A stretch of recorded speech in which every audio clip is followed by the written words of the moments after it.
Good evening, everyone, and welcome to the Brian Crombie Radio Hour on Saga 960 AM.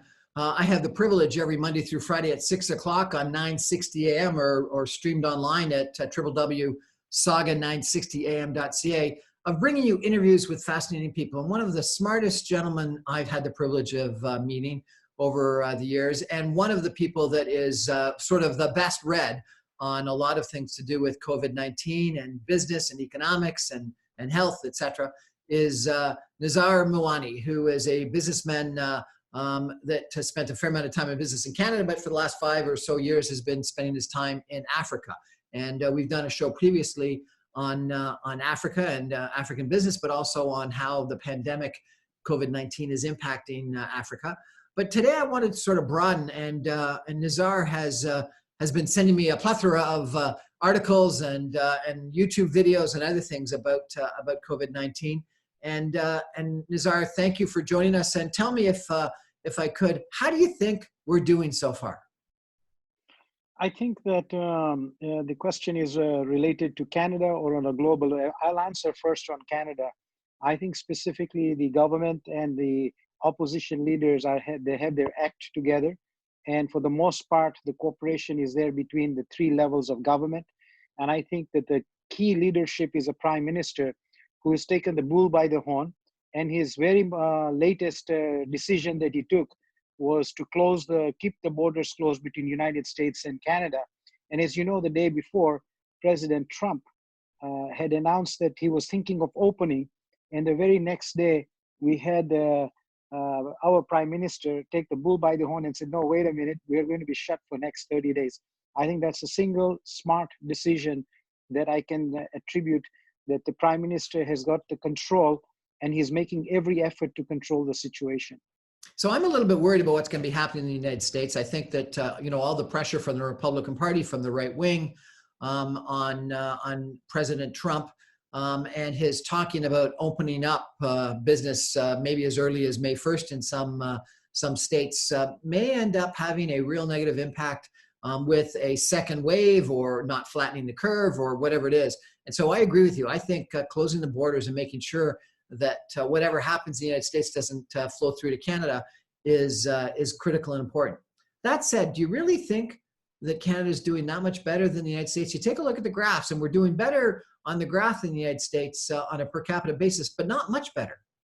Yes, let me address that first. If you look at the smaller provinces and the smaller cities, the impact is less in pockets. So if you look at Canada, for instance, you're looking at British Columbia leading the way in terms of its curve and where British Columbia is headed. And I think that the rest of the country, bigger challenges that we have is in Quebec. And as you know, Quebec was reluctant in getting help from outside. And, most people that try to, if there's a problem in your house, you try to say, okay, I'm going to solve it internally. And like that in Canada or in the provinces, each party or each province has this mindset that they will deal with it. And then they realize this is not something that you can do it alone. This is a team effort. It's a global effort. It's multi-level participating with institutions, non-profit, profit, corporate, non-corporate, government, non-governmental, all coming together. And the leadership here, again, the prime minister just announced that he's sending the military to assist the Quebec government. And as you know, we don't have large resources of our own national army in terms of assisting or helping. But I believe that Canada has got its act together. And I believe that our professional teams right across are advising in the correct manner. And I think the population, for the large majority, are trying to cooperate. And I think as you see going forward over the next 2, 3, 4, 5 weeks, you will see the curve getting better in each of the more difficult pockets that are going to be contained.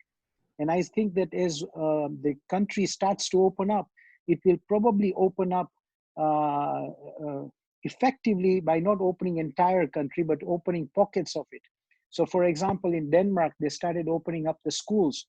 This is priority, but then obviously when you go into schools, how are you going to conduct the schools? The weathers are better, you'll sit them separately. So there will be a whole mechanism by which you will have to adapt and make sure that any actions that we take have to be thought through carefully. And the think tank teams within the government and non-governmentals all are thinking along in the same pattern, that where is the right model. So for example, if I can just take this step one further, South Africa is one of the countries, as I said, my last stop before coming to Canada was South Africa. And South Africa recently showed its curves. And South Africa actually did better than almost all the countries in the world. And the country is still not being complacent about it. They are very worried that in the second wave, they might not be that lucky. And I think this is the biggest worry that we have of the decision in the United States, where President Trump might retroactively push the Republican Party, pushing the other parties to getting the borders open and the economy to be open. And I think that the governors there have clearly indicated that the balance of power lies with them, whether to open or not to open. And I think that there will be some weak leaders that will make hasty decisions, but they are going to pay a price in lives.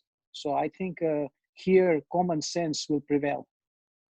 I agree with you to a certain extent, but I take a look at the graph of deaths in every different country, and this is terrible to be talking about, but Canada is certainly not the best. We're not as bad, Definitely. it would appear, as the United States, which looks like it could end up being both in absolute terms as well as on per capita terms the worst. But we are certainly in the bottom third of performance. Yes, and I do agree with that, no doubt about it. But we are dealing with things. The situation was completely like our country is huge first to begin with. So population, 40 million people spread through the second largest country in the world, and so our resources are limited. And what the Prime Minister did very quickly was take charge of this situation. So I do believe that yes, the chart may not be 100% where they should be.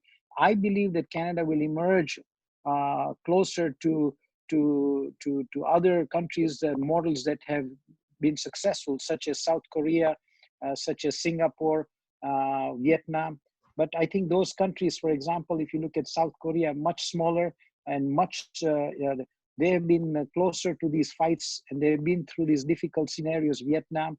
So they went through this pandemic. And South Korea scenarios. took far more stringent, drastic action than Canada has even considered taking. It's almost a military state that they created, an emergency state where people were having trackers or apps on their phones, and if they were infected, they just weren't allowed to go out at all. And if they had been in contact with someone that infected, they weren't going out. So they were taking action that we wouldn't dream of taking here. Brian, the other big point is that we have a big neighbor next door, and Canada needs to be careful that we are in line with the actions that they had been taken in the initial days. And what is more important, the economic trade between Canada and US is 2 billion a day. And that kind of decisions to shut down effectively immediately can have far more consequential scenarios to be played out. So the Prime Minister was very prudent, very careful in his approach. And I believe that, and I'm not saying because of a partisan point of view of liberal or conservative. I believe Prime Minister Harper would have made those decisions because behind the government, there is a bureaucratic team. And those guys do make the decisions. You have a whole array of assistant ministers that have been in that portfolio for a long time. So they advise the government very carefully. So we were trading on thin ice. We had to be careful about our biggest trading partner, the United States, and our policies were being dictated to a certain degree by what they were going. And then very Mawani, carefully. Thank you so much. We're going to take a break and come back for more with you. And we're going to go, if we could, and talk about some different continents, because I know you're very familiar both in Africa as well as South Asia. Sure. So I'm going to ask you for a canvas of what's happening in different places in the world. Stay with us for messages, and we'll be right back with Nizar Mawani in just a minute. Thank you. Sorry, I just...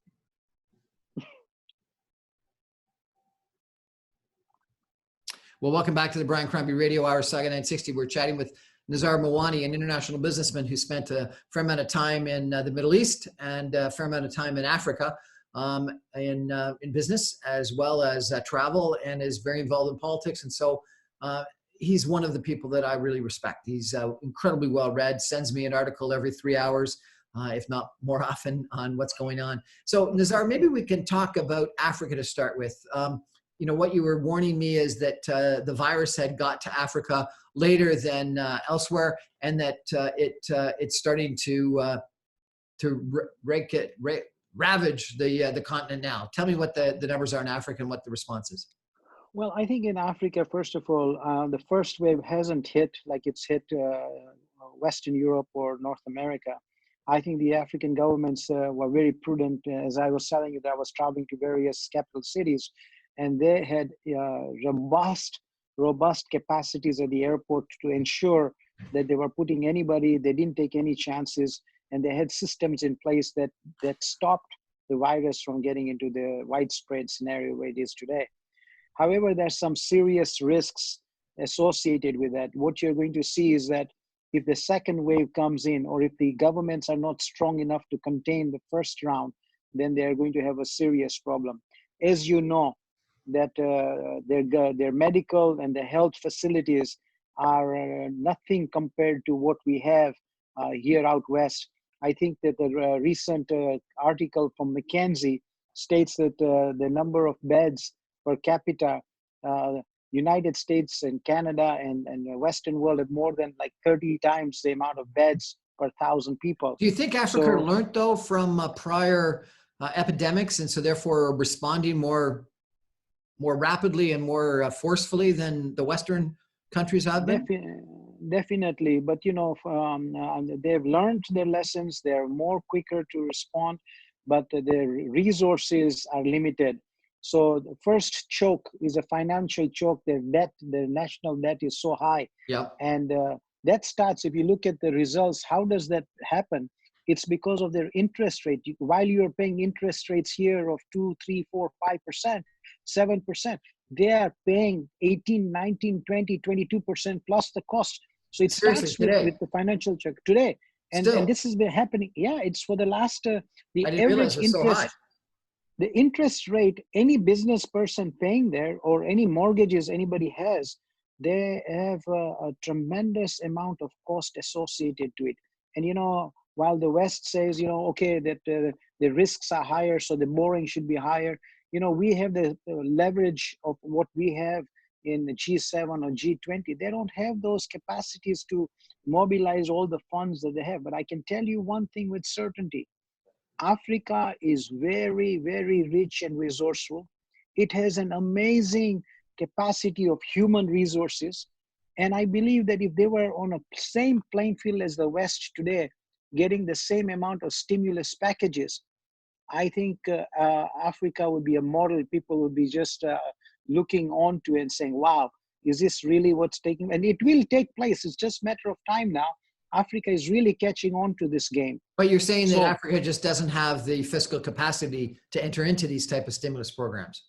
Correct. And if I give you another reference point, the IMF recently said that they have put a special fund in the tune of $100 billion. Do you know how much they have dispersed out of 54 countries? They've dispersed to 32 countries, only $10 billion. Now, my numbers might be a little skewed because they are a few days old, that the information that I received on Thursday and Friday. But I believe that they must disperse this. And they said there was no string attached to it.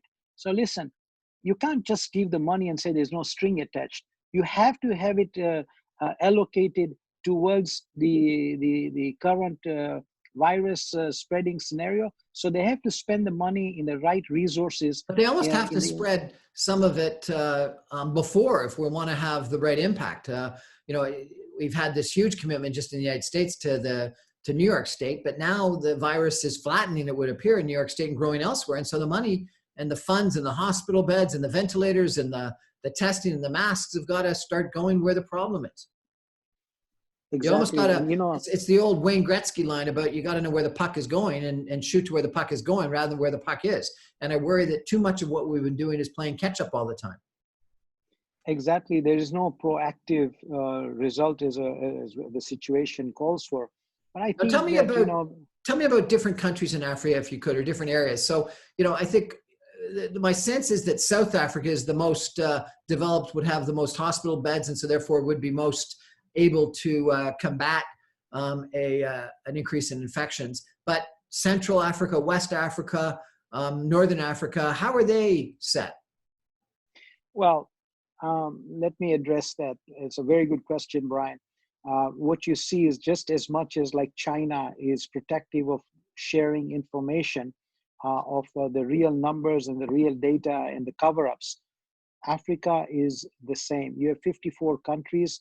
If you look at the tail end where you think the troubles will continue to brew, you will see DRC, you will see Sudan, you will see countries Burundi, you will see landlocked countries, you will see countries that are dependent on the France, the French-speaking countries. You got 14 of them. If France is in this much trouble, they don't have the chance to go in and start helping those 14 countries simultaneously, and nor does the British-speaking countries. So there are 54 countries. Of the 54 countries, I would say there would be hardly 5 countries that would be in the level of even the first leg of controlling the virus. That is why I'm very worried that if this thing explodes, you could find that a lot more losses of life will come in the second wave in Africa than anywhere else. Right. So it is very important for us as the global community, as one human race, is to put resources on the table. A small country like Cuba is putting enough resources in trouble spots in Africa right now and putting healthcare and services on the table to assist. Where I am from, Angola, Cuba last week sent doctors there, but they said they don't have enough resources now to help the 1,500 other doctors on the ground from Angola to help them. So to get the pulse in Africa, right now, it's just the beginning. What we faced in New York is just going to be a small fraction. And remember one thing, if the world doesn't take care of Africa now, it is going to come and bite them 10 times, 100 times harder, because then you won't be able to stop this. Yeah, but virus. it seems like none of the news is focused on, and I don't know if the politicians or government are at all, because they've got such big problems in the United States or in Canada. I worry that we're just not paying any attention. And then you're quite right. If the epidemic has this massive rebound somewhere else, it's going to come back and end up having a huge impact on us. Now, tell me about some of the most populous countries, Nigeria and sort of the West Africa. You got Nigeria, you got Egypt, you got Nigeria, you got Egypt, you got Ethiopia, you got DRC. These are all heavily populated countries. What's I'll give happening you there? one example. Well, these are the countries that are highly populated, and you know what? They will face even far more greater consequences because they don't have the resources and the capacities to handle it. First thing is you need the money. Second thing, you need the healthcare, like the ventilators, the masks, the equipment to handle it. Nizar, And then you need the you've vaccines. got great experience in Africa. I don't, but I've gone to Lagos, Nigeria, and there are 35 million people or something like that. I think the official number was 20 something, living in Lagos, the size of the population of Canada in one city. And, there were some areas that were beautiful and prosperous, but there was a whole bunch of Lagos that was not shanty towns, but close to shanty towns. And people were living in such close quarters. I have no idea how you could ever stop an infection from going through there like wildfire. Look, there are several comments there. One, I think there will be more deaths from poverty than the virus itself. There's a real chance of that happening.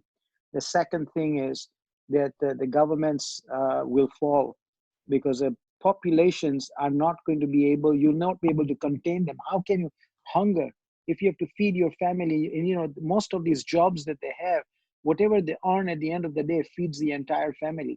You can lock them for 1 month, 1 week, 2 weeks, 3 weeks, 4 weeks. But the tempers are going to rise up from the population, and they will, the word rebel. the real violence will come as a result of it. And those even in the pockets of United States have started.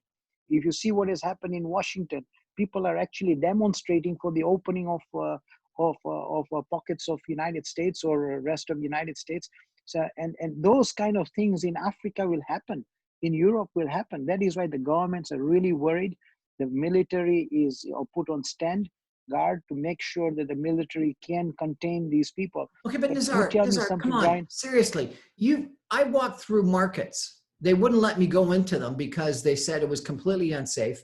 But I went around the outside of it. They were, markets that were teeming with people, and people selling fish and agricultural products and clothing, 6 feet away from the next stand. The population density was unbelievable. Have those been closed down? Like, they can't be. That's their whole retail supply system. You see, the thing is, they've put rings around those communities. You can't enter those communities. And what now they've done is those communities themselves have created their own rings of protection measures that they've put the circle, because they realize if they don't take care of it, this thing could kill them. So they are very careful of people coming inside in those rings, outside people coming inside very tightly. So, but how long will they keep on doing that? Yeah. And so I agree with you that these highly density areas, it is all going to be almost impossible to contain them. So tell me about South Asia. What's happening in India and Pakistan and Vietnam, etc.? Well, in again, pockets of India, pockets of Southeast Asia, you are seeing the return come back of particularly in Vietnam, in South Korea, in Singapore, that they started to open up, and they started to see the second wave starting to open up. So they've tightened the ring up even more in that region to make sure that they're taking the appropriate steps. And so far, the South Koreans have demonstrated, Vietnam, Taiwan. Taiwan is a terrific model, but all of these countries are now there. The spread started there first before it even came to Europe and North America. Yeah. And so they are probably about 6 weeks ahead of us. So what you're seeing, the graphs where they're headed there, you're going to see the similar pattern and model coming up in North America. And Southeast Asia, Vietnam, Taiwan, they are accustomed to in the previous spread of the diseases, they were better prepared during the SARS scenario. Why were they better prepared? Well, they had been hit, so they were better equipped. And so they went through that cycle before. And now that this has come in, they were much more prepared than we were. So they learned more from SARS than we did, I guess is what you're saying. Correct. Exactly. And the decision making were not cumbersome. The decision from the hierarchy up down to the ground level, they were making quick and swift decisions that allowed them to be in a position that they were controlling the scenario rather than the situation controlling them. But again, you've got incredible population density. I think of Mumbai or something like that. How do you possibly stop the infection from traveling? I can understand social isolation, physical distancing. It's challenging in downtown Toronto or downtown New York. How do you do that in Mumbai? Yes. So, first of all, Africa and India and some of these countries that you speak of, we have lived in this kind of isolations and rationing and all this stuff throughout the 100 years in one way or the other. One day there's no electricity, one day there's no sugar, one day there's no rice. Yes, over the last 10, 15 years, most of these countries emerged and the economies were growing freely. But what happened, for example, in India, as soon as the lockdown took place, they shut down, and all those migrant workers within India that they were traveling from one province to the others were all sent home immediately. Then all these very highly density areas, the local authorities started putting the rings around. Then what they did, what India did, is it started to get rations, or what you call is the food supply chain. And they've been supplying food chain door to door for a long time, and the home delivery system has been there for I don't know how many years. But all the poor people were supplied with food, at least I would say for most part. But how long can you keep on giving that supply? So they were better prepared in the supply of providing them food. So the poor people that could not earn a living, they had some basic necessities given to them, so they would be contained in their homes. When do people come out of their homes? If they don't have any food to eat. So that, the scary thing is that starvation could be a real picture in India. The other So thing is you're what you telling me see that is that, right now in India, poor yes. people are effectively ring fenced and told to stay in their homes, but the government is supplying them food on a daily basis. Well, it's government and it's non-government organization. You remember the food what we eat and the food what they eat, the staple food. They don't require much of their, like for example, protein. Fish, chicken, whatever the meats. They actually eat plant-based protein food, and that is in the lentils and the peas. So they can make their curries. The rice comes in, so they get a month's supply, for instance. Now, I'm not saying that India government or the people are 100% on this, but they've made every effort to provide that. The non-profit organizations are, there are industrial kitchens there in India. Non-profit organizations before COVID were providing 150,000 meals a day Really? in India. So they've been practicing this. If there's one country that shut down all the borders and could sustain themselves, would be India. And India is very self-reliant.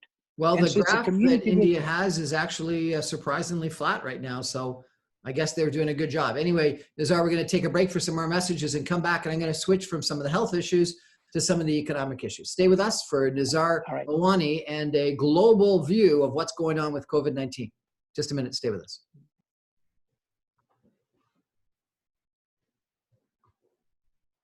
Well, welcome back to the Brian Crombie Radio Hour, Saga 960. We're chatting with Nizar Mawani, who is an international businessman, a very well-read gentleman, and someone who has become quickly an expert on COVID-19 and its economic and health implications, particularly around the world, globally, because of his business interests that span the globe and focus primarily in Africa today.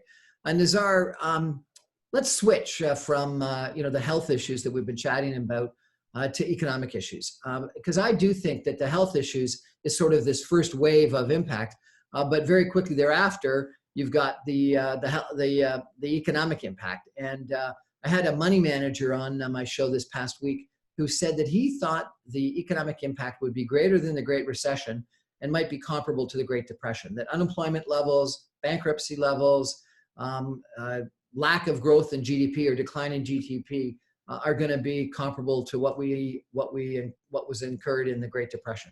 What do you think about that? How's it going to be different in different parts of the world? And what do you think we need to do about it? Thank you, Brian. Brian, he is right. The economic statistics are not as rosy. And I'll tell you one thing with certainty: taxes are going up. And if it ain't going to happen now, it's going to happen in the next budget or the next couple of budgets. But will we be able to afford these taxes? You're looking at retirements, just like looking at broad stroke right now. If you look at the valuation of all the homes across Canada, there are pockets of Canada, you're going to lose the value of those homes. And most people have mortgages on their homes, particularly the young generation that has started out recently in the last 10 years. And those mortgages, let's say the value of the house is 1 million today, after in the next 3 months, 6 months, when they start to look at the valuation of those properties, they're going to be probably significantly lower. Are the banks going to have the appetite? The second wave is that if these guys don't have a job, how are they going to hold these homes? So you're going to see 1982 example as a recession that we had, or 1980s, we were giving keys back to the bank. And what here, I would say that the Prime Minister needs to do a lot more. And I'm talking specifically on Canada. I think there's a lot of money is being given out, but where is it actually going? It's going there to preserve and protect the financial institutions. Yes, it's giving monies to the people, $2,000 a month, or it's giving the businesses, but the businesses are only getting what? Loans. Like you're closing the business and they're saying, here, take a loan, pay me after 6 months or 1 year. And then say, I'm going to forgive you $10,000. So nobody has the right answers, but I think that a lot can be done to recalibrate. And then it's not just up to the Prime Minister. I think it's also the business people, business communities, they have to come together and retool themselves, reposition themselves. Not all will survive post this COVID, and it's going to be a long dragged on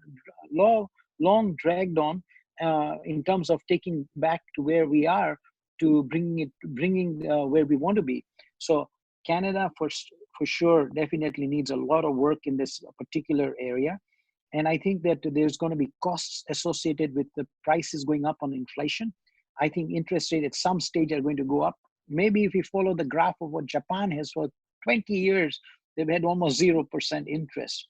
And I think we might go into that same pattern. I'm not sure. If we do, we are lucky.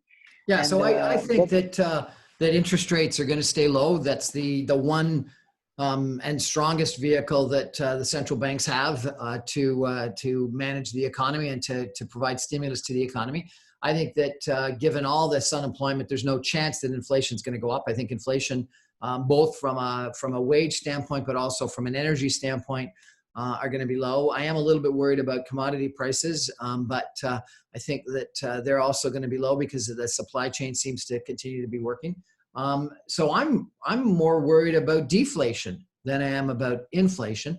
I worry that we're going to have a Japan-style L-shaped economic recovery where it's a long time with not much growth and a lot of bankruptcies, a lot of unemployment. I think you're right that real estate might be negatively impacted. And so I don't know what the way out of it is other than sort of a New Deal type strategy. And, you think about what happened in 1929 in the Great and the Depression. Herbert Hoover, Republican president, and the same thing in Canada at the time. We had strategies of we're going to go back to normal right away. It's going to rebound, and we don't need to do all that many changes. And they didn't make any changes from sort of 1930 to 1933. And it was only in sort of 3 years later, after the stock market declines in late 1929, that the New Deal started to have impact and started to have some economic growth. And what was it? It was primarily infrastructure, giving new jobs to people by building infrastructure and massive infrastructure programs, but also wage subsidy problems, food price stability problems, etc. You look, Brian, everything what you said is correct, but I think there's few fundamentals that we have. This is a global opportunity and a serious opportunity. And the question I would raise is that here, the G7, G20 need to get their act together and start working together and finding ways to say, how can we now work and forget about the past models? The past models are failed. It's clear, don't you think so, Brian? Capitalism is a failed model. So we need to find and redress, and this is not something I can answer or you can answer. Sorry, Nizar, capitalism is a failed model? Well, you can see this COVID has now given you really pockets of how well prepared we are.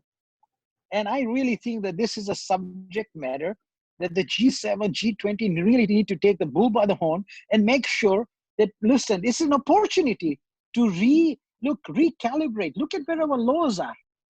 All our laws across in the Western world are stemming from last 50, 60, 100 years. Who has bothered to change them? And we're going through the same old thing. It's like that meatloaf story, right? In my mother's recipe. And you're making that same loaf because somebody gave you the recipe. And at that time, the stoves were much smaller. Now the stove is bigger. The guy says, why did you cut the two end pieces? He says, this is the recipe I got. And then they figured out back then the stove was much smaller. So capitalism, my friend, really needs rethinking, remodeling, and reshaping. To a certain degree, I agree with Donald Trump. And that's what he's been trying to say. Say, guys, our model is not correct. We are ditching out too much from one side to the other side. Things have changed. Things are not the same thing what they were 30, 40, 50 years ago. This incident, this forces us to start rethinking our modeling. And I guarantee you one thing, that there will be pockets that will take advantage of this. They will retool themselves and they will move forward in a very systematic way. Look, one example in Europe is Norway. Look at where Norway is going with its natural resources and the cash that they hold cash is king today. And if you look at China right now, the biggest worry is China is on a shopping spree. Middle East is in a shopping spree. So they're waiting for all of these countries and then bail them out and take those opportunities in their hands. Well, So some of the people that have made their best fortunes in history have been the ones that have been able to invest in the tough times. And so therefore, people that were heavy in cash in December, January, February, coming into this COVID-19 situation are clearly, assuming they put their cash in good spots at the right time, actually might be well positioned to be the economic winners coming out of this. No question about that. Whether that's countries or whether it's companies or individuals, we don't know. But that said, I'm not sure if I would agree with you that capitalism is over. I do think that some of the things that have been shown is that we have underinvested in our public health infrastructure. I think that the United States even more so has underinvested in its public health infrastructure. And I do think that some of the things that are happening in the United States are almost socialized medicine, where you've got private hospitals and public hospitals working together. They're transferring people between them. They're getting rid of all of the copays for people. They're treating them as if they had socialized medicine. So I think that what's happening is Bernie Sanders may be right that the Canadian healthcare system is showing itself as a better system than the US healthcare system.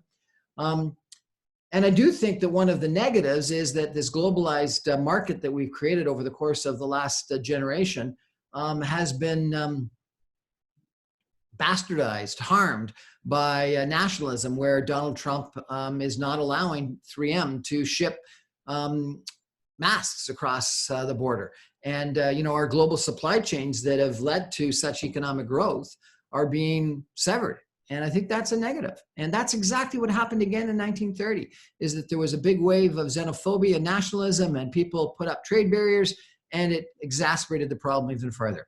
So I don't think capitalism has shown us it's a problem, but I do think that some if you things. Look, let me interrupt you for a minute. Please. Africa is a prime example.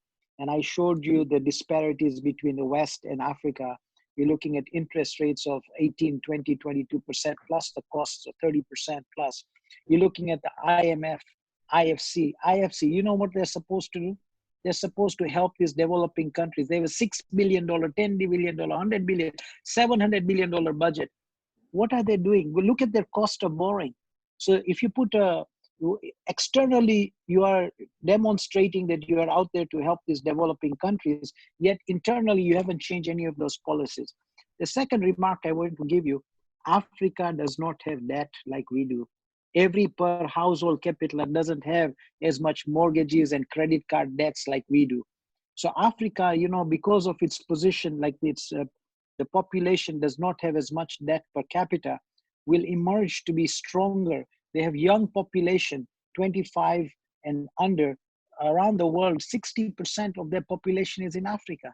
So I think that, yes, I do agree that my statement that capitalism is a failed model may be too strong, but I think that in some areas, definitely it has not done well. If you look at the resources that's surprising to me. You're one of the most aggressive entrepreneurial business people I know, with hotel developments in Winnipeg and Angola and lots of different ideas you've come to me with over the years. I'm shocked that you're telling me that capitalism is a failed model.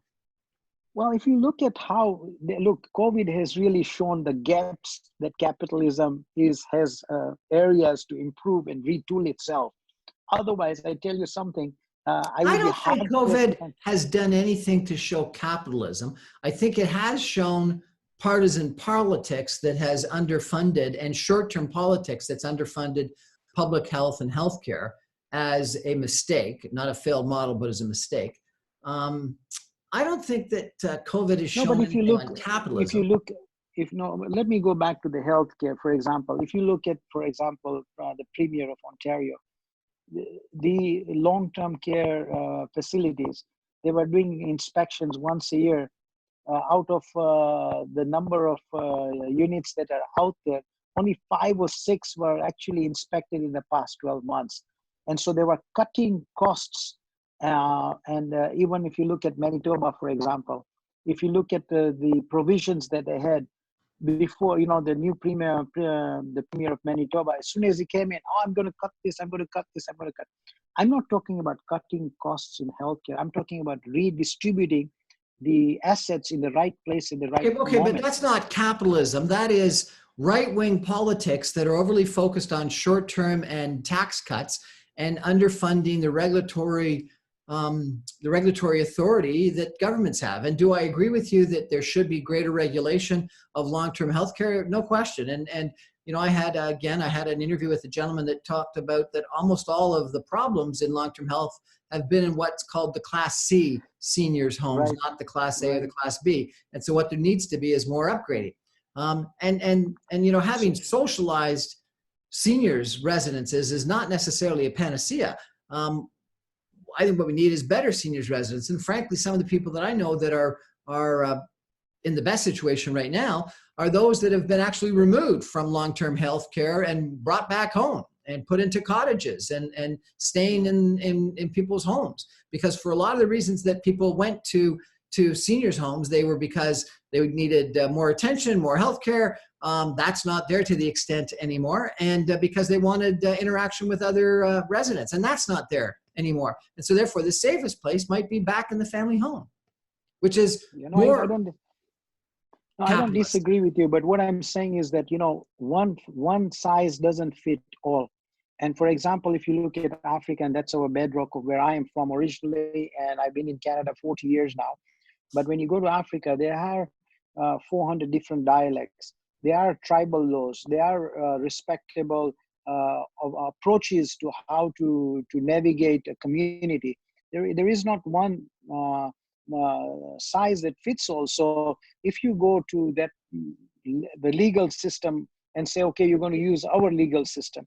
So you have to actually listen to the communities that are out there with a successful model and say, let's adopt some of those best practices. So best practices is what I'm calling for, that there are some changes, not some, there will be some serious changes needed. If not, we're going to continue to be in this state of being in debt forever. Nizar Mawani, a international businessman, has just called for the end of capitalism. Anyway, a failed business model. We're going to come back. I'm going to challenge you for a couple more suggestions in that regard. Stay with us, everybody. We're going to take some messages and come back with Nizar Mawani in just a minute.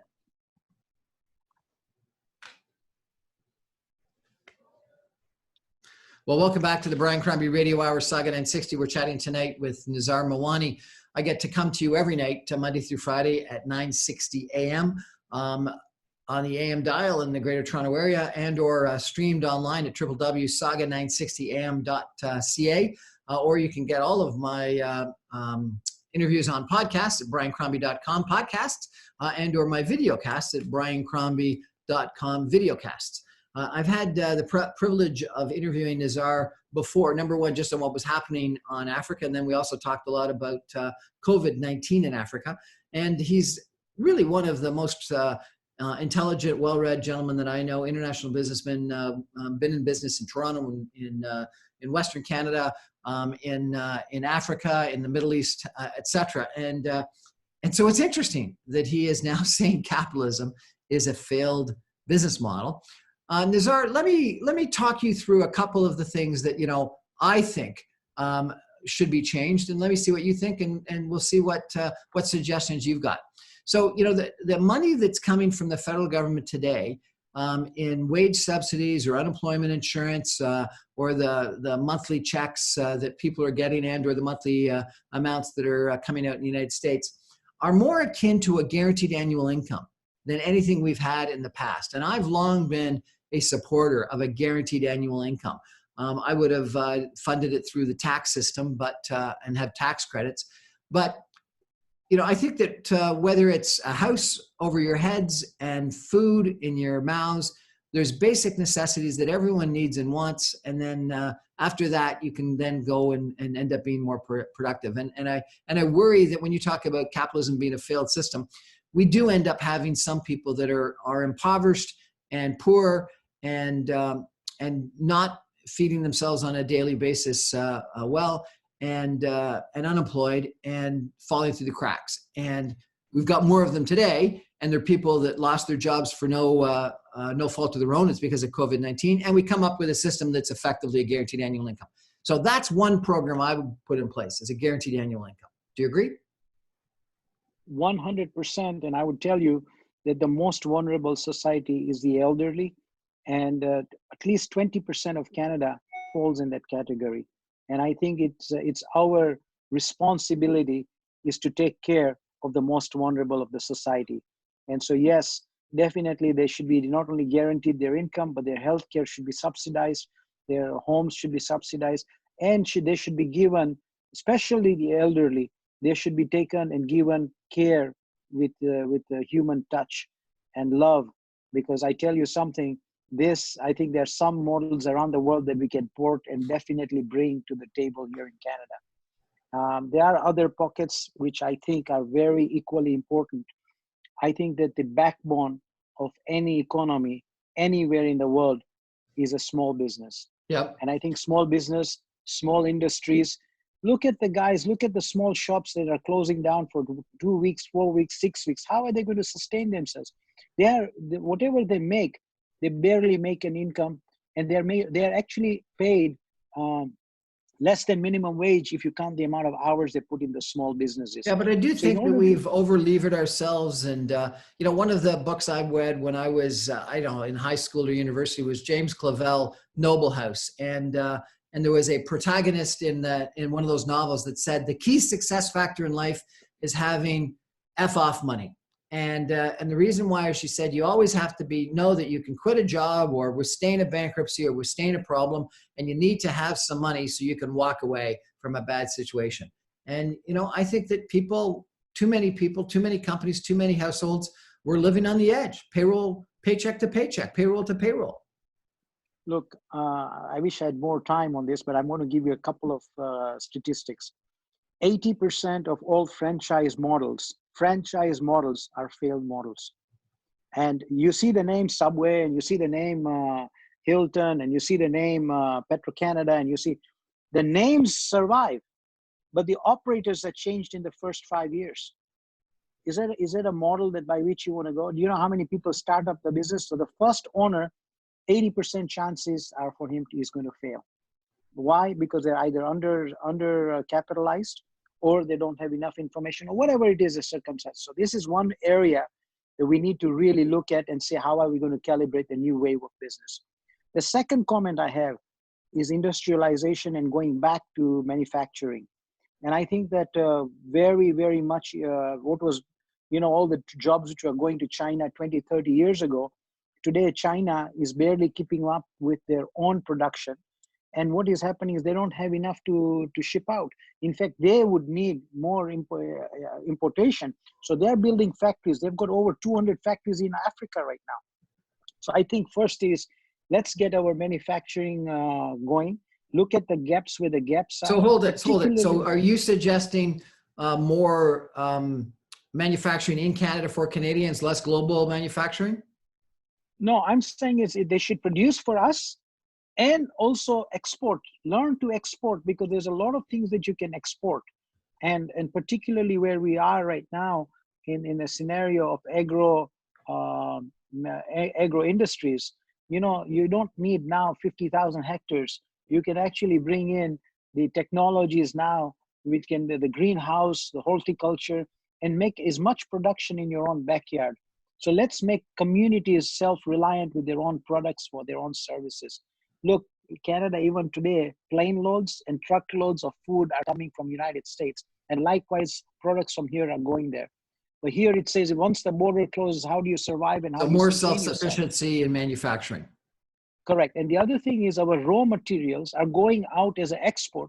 Those should be really scrutinized and see, like, for example, Africa, just recently, 6 months ago, over $300 million was invested in Ghana.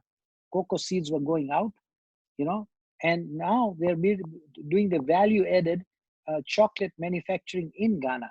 So those kind of mindsets, we need to start remodeling and looking at Canada and protecting Canada, because we have a robust amount of raw material here and resources that we can have the finished goods here.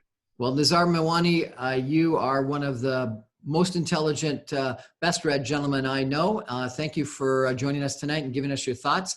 And maybe we'll check back with you in a week or two and see how things are going. And it'll be really interesting to see. I think, it's interesting. We had this Occupy movement that came out of the Great Recession. And lots of questions at that time about capitalism. Maybe you're right that there will be a whole bunch of people that question things. At the same time, we also had the Tea Party and the advent of partisan politics and the likes of Rob Ford, Doug Ford, Donald Trump, Kevin Johnson, etc. So, it's like a pendulum. There are some people that wanted socialism and Occupy movement, and then there's others that went to the right wing. So it will be interesting to see what happens, and we're seeing that to a certain extent in the United States right now, where people are arguing for more clamping down, public health attention, and grants from the federal government, and others saying no. The economy is more important than healthcare. Open it up. So it'll be interesting. Anyway, Nizar Mawani, thank you so much. We're going to take another break for messages, and I'm going to come back with a couple of concluding comments. Stay with us. Well, welcome back to the Brian Crombie Radio Hour on Saga 960. We've just finished an interesting chat, I think, with Nizar Mawani, an international businessman, on the impacts of COVID-19 around the world. He's raised again the issue that we're too focused on what's happening here in Canada. And, obviously we need to be to a certain extent, but we don't and can't forget what's happening in the rest of the world. And he's really worried about Africa. It sounds like he thinks that India and Southeast Asia has got things under control. And he thinks that we should be looking at some places in Europe for examples of what to do right. I presume that Denmark and Norway are some of the examples. But then we started talking about the economy, and it was interesting to me because he said that capitalism is a failed business model. And I don't agree with him on that, but it is interesting that he raises it. And it's something that we should be thinking about, because I do think that we have underfunded our public health. I think we've underfunded our health. I think we've underfunded our support to the lower income people in our society. And we've effectively, in this type of a situation, made more lenient the unemployment insurance, access to unemployment insurance. And we've almost put in place a guaranteed annual income. And if in the tough times you have to put in a guaranteed annual income when everyone suffers, I wonder, why don't we have it all the time when only some people suffer? And maybe it's because so many people are suffering that we come to the realization that we need it. But you know what? Some people need it all the time. And that's one of the things about our system of universality in Canada, is that we have this universal healthcare, universal public education, etc., because we think that everyone deserves it all the time. And if in a tough time we want unemployment insurance that's readily available and quickly available, and we want wage subsidies of 75% of wages up to a certain amount, and other grants that come from the federal government that look and smell and feel like a guaranteed annual income, then maybe we should have a guaranteed annual income all the time. And then I do think there is going to be a big transition. There's going to be a transition out of retail. There's going to be a transition out of some types of real estate. There's going to be a transition out of maybe some international sourcing, like Nizar warns us about. And whenever you've got transition, you've got a bunch of people that are impacted negatively. And so we need transitional adjustment assistance. And so I do think that there are some aspects of the way we deliver our capitalist economy that have fallen into question, and we should be questioning, and we should be thinking about. And that's exactly what happened in the 1930s after in the Great Depression, the New Deal. We had some of the most strenuous anti-competitive laws that came into place, the securities laws that came into place at the time, and maybe we need to be thinking about that again. Not necessarily right away when public health is our number one concern. Maybe not number two when getting the economy back is our big concern, but certainly in the long term. Anyway, thank you for joining us on the Brian Crombie Radio Hour on Saga 960. We'll see you again tomorrow at 6 p.m. Good night.